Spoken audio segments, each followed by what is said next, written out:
So ngayon guys, mahal na araw, araw ng Friday. So yung kapatid ko ay magluluto ng bilo-bilo.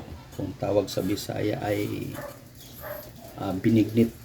So ito po yung panghalo sa akin ng kapatid ko sa kanyang pagluto sa bilo-bilo. Ito ay kamote na dilaw, tapos kamuting violet. So dalawang klase siya ng kamote, violet sa dilaw. So, yung lulutuin ng kapatid ko. Tapos ito ay ube. So pasensya na kayo guys, naging ganito ang kulay kasi kahapon pa ito hiniwa ng kapatid ko, nilagay lang niya sa ref para hindi masira.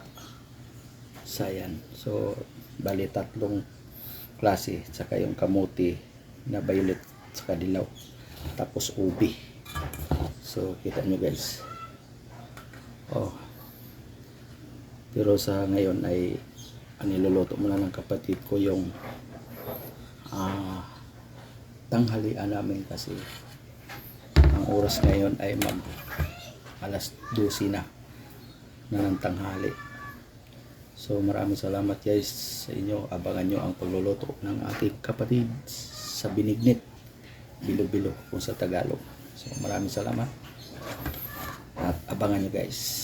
Let's go guys. Tapos na ang bilo-bilo guys. Ayun na, niluto ng kapatid ko. So napakasarap yan, may kasama pang saging. Ayan, kasi mahal na araw ngayon kaya bilo-bilo lang ang ating kainin ngayong hapunan. So ayan, napakasarap nito guys kasi yung kapatid ko ay magaling magluto yun. Kahit sa pagluluto, kung anong luto, mahusay magluto kapatid ko, kaya ito napakasarap yan guys. So yan guys, sa lahat po ng ating mga viewers, huwag niyo kalimutan mag-subscribe sa aking YouTube channel guys, at i-hit nyo ang all notification bell guys sa lahat po ng ating mga viewers. So yan guys, maraming salamat at bye bye.